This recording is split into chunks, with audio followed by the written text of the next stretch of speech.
கிறிஸ்துவில் பிரியமான சகோதர சகோதரிகளே,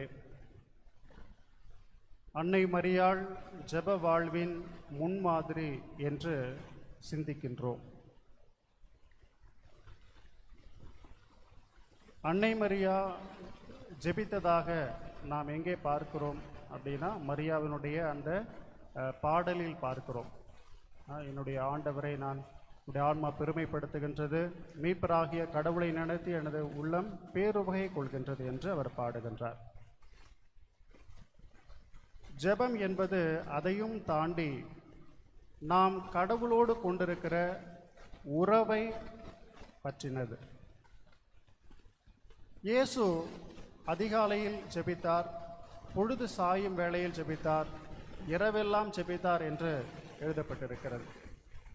இயேசு எதற்காக ஜெபிக்க வேண்டும் என்று பார்க்கிற பொழுது, தந்தையோடு உள்ள உறவில் அவர் இன்னும் வலுப்பெற வேண்டும், தந்தையோடு உள்ள உறவிலே வளர வேண்டும், தந்தையோடு ஒரு உறவு வேண்டும் என்பதற்காகத்தான் அவர் ஜெபித்து கொண்டே இருந்தார்.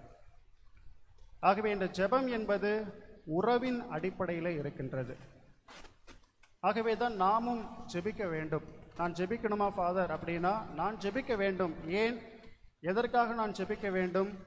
நான் கடவுளோடு உள்ள உறவில் வளருவதற்காக நான் ஜெபிக்க வேண்டும். அல்லாமல் என்னுடைய காரியங்களை நான் கேட்கிறேன், அது கிடைக்கிறது, அது மட்டுமல்ல ஜெபம். நாம் ஜெபத்தை அப்படித்தான் சுருக்கி வைத்திருக்கிறோம். வருவோம், பெரிய ஒரு லிஸ்ட்டு போடுவோம், அந்த லிஸ்டெல்லாம் எனக்கு நிறைவேற்றி தாங்க ஆண்டவரே அப்படின்னு சொல்கிறோம். அதுதான் நம்முடைய ஜெபம் என்று நாம் நினைத்து கொள்கிறோம்.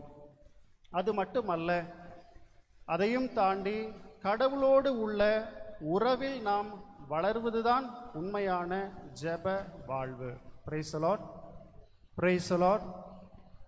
1 யோவான் 5ஆம் அதிகாரம் 14வது வசனம் சொல்லுகிறது, நாம் கேட்பது கடவுளுடைய திருவுளத்திற்கு ஏற்ப அமைந்திருப்பின் அவர் நமக்கு செவி சாய்க்கிறார்.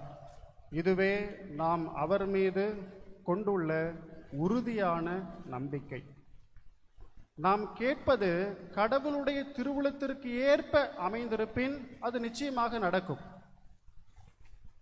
நாம் ஜெபிக்கின்ற ஜெபத்திற்கு நிச்சயமாக பதில் உண்டு. கண்ணை படைத்த கடவுள் காணாதிருப்பாரோ? செவியை படைத்த கடவுள் கேளாதிருப்பாரோ? அவர் நிச்சயமாக நமது கண்ணீரை காண்கின்றார், நம்முடைய ஜெபங்களை அவர் கேட்கின்றார். ஆனால் ஏன் ஒரு சில நேரங்களில் நாம் ஜெபிப்பது நம்முடைய வாழ்க்கையிலே நடப்பதில்லை? மாதா கோயிலில் அவ்வளோ ஜெபித்தேன், அங்கெல்லாம் போய் ஜெபித்தேன், ஆனால் என் வாழ்க்கையில் அந்த காரியம் மட்டும் ஏன் ஃபாதர் நடக்கலை அப்படின்னா, நடக்காமல் இருப்பது கடவுளுடைய திருவுளம். Price the lord, praise the Lord. ஒரு 50,000 ரூபாய் வேணும் அப்படின்னு ஒருத்தர் ஜெபிக்கிறார். அவருக்கு அந்த 50,000 ரூபாய் கிடைக்கல. அது அவருடைய நன்மைக்காகவே. அந்த 50,000 அவர்கிட்ட இருந்தால் ஏதாச்சும் ஒரு பாவம் செஞ்சுருப்பார், இல்லாட்டி ஏதாச்சும் வழியில் அது கடவுளுடைய திருவுளத்திற்கு மாறாக நடக்கும் என்பதற்காக, அவரை காப்பதற்காக அதை அவர் தடுத்து வைத்திருக்கிறார். அப்போ உன்னுடைய ஜெபம் கேட்கப்பட்டதா அப்படின்னா, நிச்சயமாக கேட்கப்பட்டது. தராமல் இருப்பதும் கேட்கப்பட்டதற்கு தான் சமம். Price the lord, praise the Lord. ஒரு குழந்தை அதுக்கு அந்த குழந்தைக்கு ஜுரம். அந்த குழந்தை ஐஸ்கிரீம் கேட்குது. அப்போது அம்மா வாங்கி கொடுப்பாங்களா? ஐஸ்கிரீம் வாங்கி தர மாட்டாங்க. அம்மாவுக்கு தெரியும், ஏற்கனவே குழந்தைக்கு ஜுரம் இருக்குது, இந்த ஐஸ்கிரீம் சாப்பிட்டா மறுபடியும் ஜுரம் அதிகமாகும் அப்படின்னு அந்த அம்மாவுக்கு நல்லா தெரியும். அதனால் அந்த நேரத்தில் அதை தராமல் இருப்பதும் நன்மைக்காகவே. Price the Lord. அப்போது ஒரு சில காரியங்கள் நான் கேட்டுக்கொண்டே இருக்கிறேன், ஆனால் ஒரு சில நேரங்கள் அது ஏன் நடப்பதில்லை அப்படின்னா, நடக்காமல் இருப்பது நமது நன்மைக்காகவே அன்றி நமது அழிவிற்காக, கேட்டிற்காக அல்ல. ஆகவே கடவுள் எப்போதும் நம்முடைய ஜெபத்தை கேட்கின்றார் என்பதை நாம் உறுதியாக நம்ப வேண்டும். அது கடவுளுடைய திருவுளத்திற்கு ஏற்றதாக இருந்தால் அதை அவர் நமக்கு செய்து கொடுப்பார். அவருடைய திருவுளத்திற்கு ஏற்றதாக இல்லை என்றால் அதை அவர் செய்வதில்லை. 1 யோவான் 5ஆம் அதிகாரம் 15வது வசனம், நாம் எதை கேட்டாலும் அவர் நமக்கு செவி சாய்க்கிறார் என்று நமக்கு தெரியும். எனவே நாம் அவரிடம் கேட்டவற்றை பெறுவோம் என்னும் உறுதி நமக்கு உண்டு. நாம் எதை கேட்டாலும் அவர் நமக்கு தருவார்.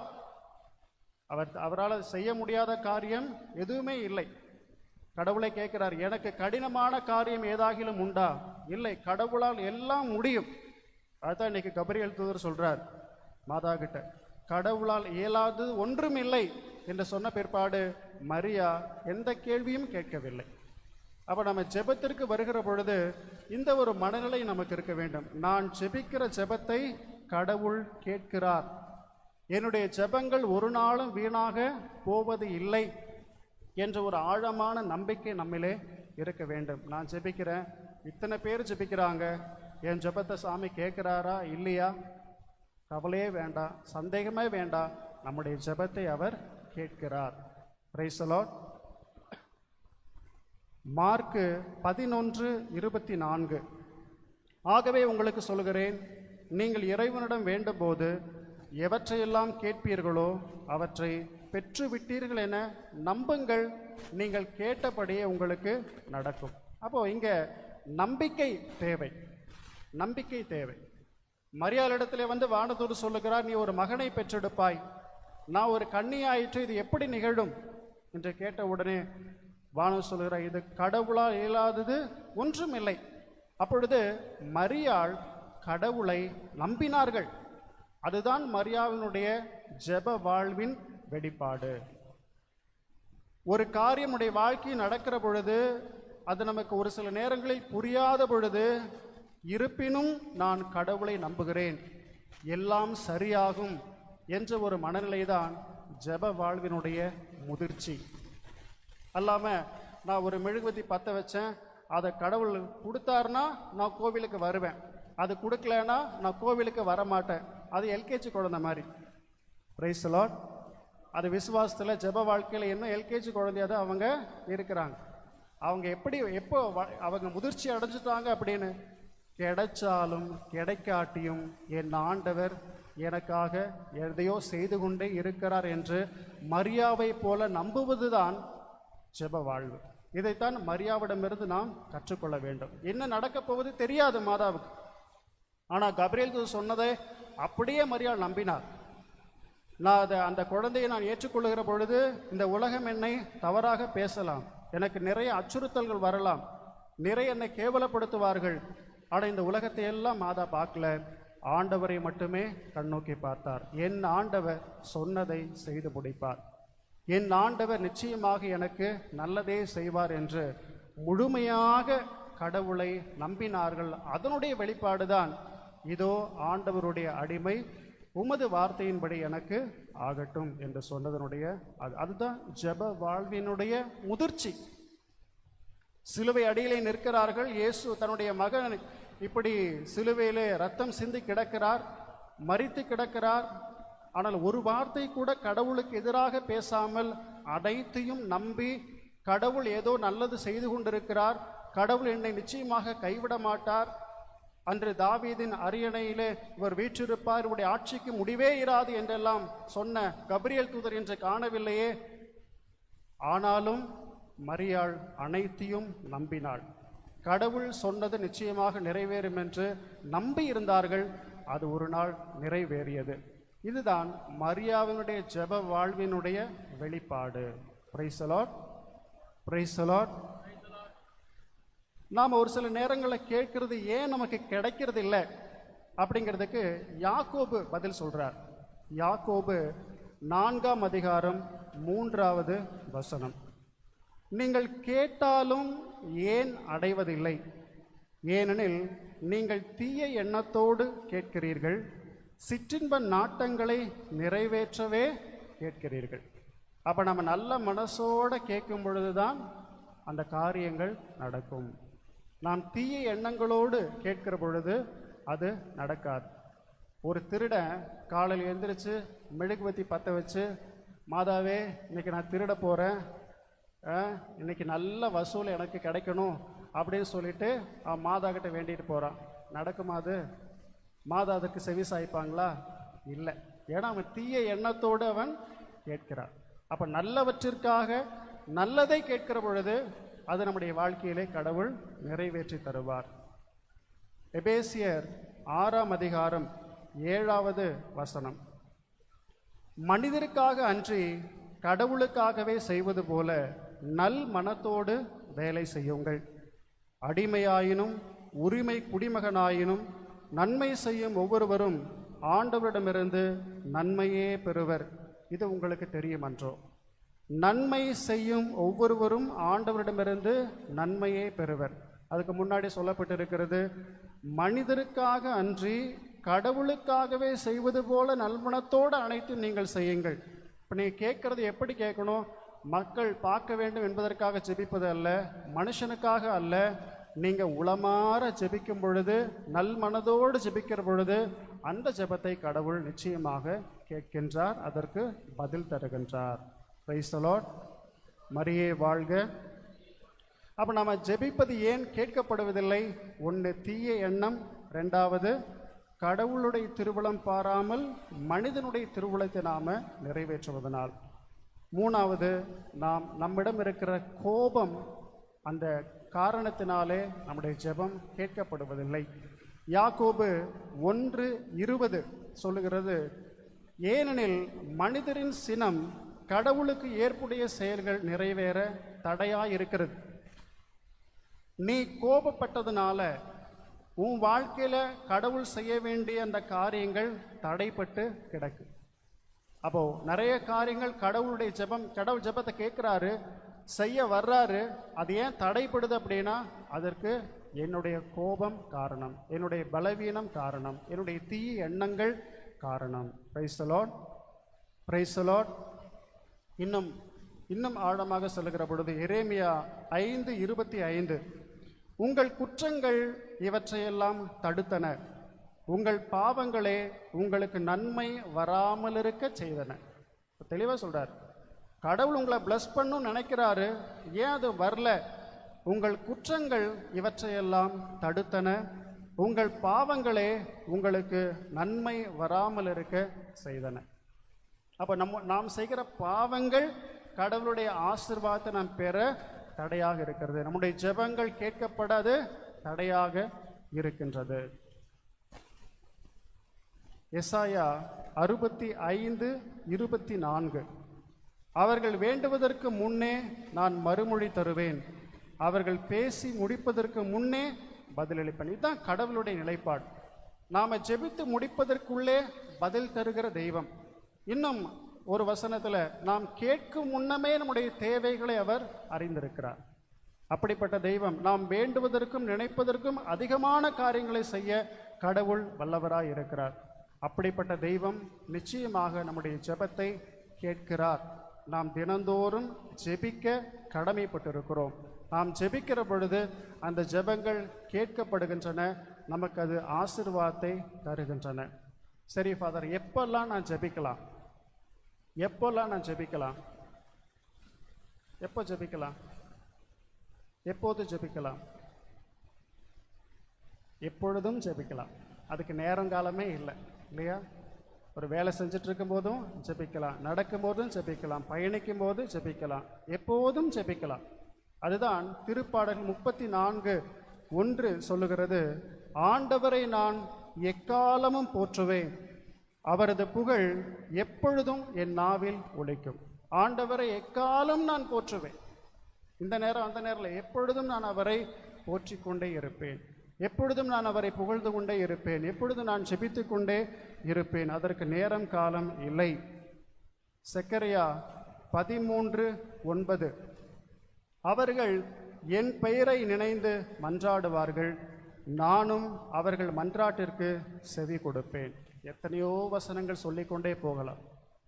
நான் உன்னுடைய ஜெபத்திற்கு பதில் தருவேன் என்றுதான் கடவுள் திரும்ப திரும்ப நமக்கு சொல்லிக்கொண்டே இருக்கிறார். திருப்பாடல்கள் 118:5, நெருக்கடியான வேளையில் நான் ஆண்டவரை நோக்கி மன்றாடினேன், ஆண்டவரும் எனக்கு செவி கொடுத்து என்னை விடுவித்தார். எனக்கு ஒரு கஷ்டம் வருது, ஜெபிக்கும் பொழுது நம்ம வாழ்க்கையில் ஒரு கஷ்டம் வருது. அப்போ நம்ம என்ன செஞ்சோம், என்ன தவறு செய்கிறோன்னா ஜெபிப்பதை விட்டு விடுகிறோம். ஆனால் என்ன செய்யணும்னா, கஷ்டம் நிறைய வரும் பொழுது நம்முடைய ஜெபத்தை நாம் அதிகப்படுத்த வேண்டும். Price the lord, praise the Lord. ஒரு முறை புனித ஜான் பால், 2ஆம் ஜான் பால் அவர்கள் தன்னுடைய சேப்பலில் அவர் ஜெபித்து கொண்டிருந்தார். அப்போ அவரை பார்க்க ஒரு நாட்டினுடைய அதிபர் வந்திருக்கிறார். அவரை பார்க்க ரொம்ப முக்கியமான விஷயம், ஆனால் அது அவருடைய ஜெப நேரம். ஜெபித்து கொண்டிருக்கிறார். அவரை பார்த்து கொண்டிருக்கிற அந்த ஃபாதர்கிட்ட சொல்கிறாங்க, நாங்கள் திருத்தந்தையை பார்க்கணும். என்ன விஷயம் அப்படின்னு கேட்கும் பொழுது, இல்லை ஒரு முக்கியமான விஷயம், ஒரு பிரச்சனையில் நாங்கள் இருக்கிறோம், அதனால் திருத்தந்தையை நாங்கள் கண்டிப்பாக பார்க்கணும் அப்படின்னு. அப்போ அவர் ப்ரேயரும் டிஸ்டர்ப் பண்ணக்கூடாது. இருந்தாலும் தயங்கி அந்த குருவானவர் போய் சொல்கிறாரு, இந்த மாதிரி இந்த நாட்டினுடைய அதிபர் வந்திருக்கிறாரு, உங்களை பார்க்கணுமாமா, அந்த ஒரு காரியம் சொல்லணுமாமா. அப்போ என்ன விஷயம்? ரொம்ப எமர்ஜென்சியாமா, ரொம்ப ஒரு கஷ்டமான சூழ்நிலையாமா அப்படின்னு சொன்னோன்னே திருத்தந்தை சொல்லுகிறார், அப்படின்னா நான் இன்னும் கொஞ்ச நேரம் ஜெபிச்சுட்டு வர்றேன், அவரை வெயிட் பண்ண சொல்லுங்கன்னு சொன்னார். Price the Lord. ஒரு கஷ்டமான சூழ்நிலை அப்படிங்கும் பொழுது திருத்தந்தை என்ன சொல்றாரு, நான் இன்னும் கொஞ்ச நேரம் அதற்காக ஜெபித்து விட்டு வருகிறேன்னு சொல்றார். ஒரு தலைவலி வருது, உடனே நம்ம என்ன செய்வோம்? தலைவலி வருது, ஒரு சின்ன தலைவலி வருது, உடனே டாக்டர்கிட்ட போயிடுவோமா? இல்லை. தலைவலி வந்து என்ன செய்வோம்? தைலம் எடுத்து போடுவோம் இல்லையா? கீழே விழுந்து மண்டை உடஞ்சிருச்சு, அப்போ உட்காந்து தைலம் போட்டுட்ருப்போமா? அப்போ டாக்டர்கிட்ட ஓடுவோம். அப்போது அந்த நம்முடைய வலியை பொறுத்து ட்ரீட்மெண்ட் அதிகமாகுது இல்லையா? சின்ன தலைவலி தைலம், மண்டை உடஞ்சி ரத்தம் வருது ஆப்ரேஷன் இல்லையா? வலிக்கு தகுந்த மாதிரி சிகிச்சை அதிகமாகுது. அப்போது பிரச்சனைக்கு தகுந்த மாதிரி ஜெபம் அதிகமாகணும். Praise the lord, praise the lord. நாம் செய்கிற தவறு என்ன? பிரச்சனை அதிகமாகும் போது ஜெபிக்காமல் வந்துடுறோம், ஜெபத்தை குறைச்சிக்கிறோம். இல்லை, எவ்வளவு பிரச்சனை வருதோ அவ்வளோ ஜெபிக்கணும் இல்லையா? மரியாள் அனைத்தையும் உள்ளத்தில் இருத்தி சிந்தித்து கொண்டிருந்தார். என்ன காரணம்? அவள் ஜெபித்து கொண்டிருந்தார், அனைத்தையும் தியானித்து கொண்டிருந்தார். என்னெல்லாம் நடக்க போகுதோ, ஆண்டவர் என்னெல்லாம் என் வாழ்க்கையில் செய்ய போறார், எல்லாவற்றையும் ஆண்டவர் சொன்னது அனைத்தும் நிறைவேறும் என நம்பிய நீர் பேறு பெற்றவர் இல்லையா? அதெல்லாம் நம்பி அதெல்லாம் உள்ளத்தில் இருத்து தியானிச்சுக்கிட்டே இருக்கிறாங்க. சிலுவையில் அடியில் நிற்கும் போது ஒரு தன்னுடைய மகன் இறந்து கிடக்கிறான், ரொம்ப கஷ்டமான சூழ்நிலை. அதிகமாக ஜெபித்திருப்பார்கள். அதனால தான் நம்பிக்கையின்மையான ஒரு காரியம் அவங்க வாயிலிருந்து வரல, நம்பிக்கையோடு நிற்கிறார்கள். இதுதான் ஜெபத்தினுடைய, ஜெப வாழ்வினுடைய முதிர்ச்சி அது காட்டுகின்றது. ஆகவே மரியாவினுடைய பிள்ளைகளாகிய நாமும் மரியாவை போல ஜெப வாழ்விலே முதிர்ச்சி அடைய என்று அழைக்கப்படுகிறோம். நம்முடைய ஜெபங்கள் எல்லாம் கேட்கப்படுகின்றன. பிரியமானவர்களே, என் ஜெபத்தை கடவுள் கேட்கல அப்படின்னு தயவு செய்து சொல்லாதீங்க. எல்லா ஜெபத்தையும் சாமி கேட்கிறாரு. கடவுளுடைய திருவுளத்திற்கு ஏற்றதை அவர் உங்களுக்கு தருகிறார், அல்லாதவைகளை உங்களுக்கு தடுத்து நிறுத்தி வைத்திருக்கிறார். அது உங்களுடைய நன்மைக்காகவே. Price the Lord. இயேசுவுக்கே புகழ், இயேசுவுக்கே நன்றி, மரியே வாழ்க. ஆகவே எப்போதும் மரியாவை போல நாம் ஜெபித்து கொண்டிருப்போம், இறைவனுக்கு நன்றி செலுத்தி கொண்டிருப்போம். கடவுள் என்னுடைய வாழ்க்கையிலே எதை செய்தாலும் அதை என்னுடைய நன்மைக்காகவே செய்வார் என்பதுதான் ஆன்மீக முதிர்ச்சி. அந்த ஆன்மீக முதிர்ச்சியை நோக்கி நாம் பயணிப்போம். கடவுளுக்கு நன்றி செலுத்துவோம். இறைவன் என்றும் வாழ்த்த பெறுவாராக. ஆமென்.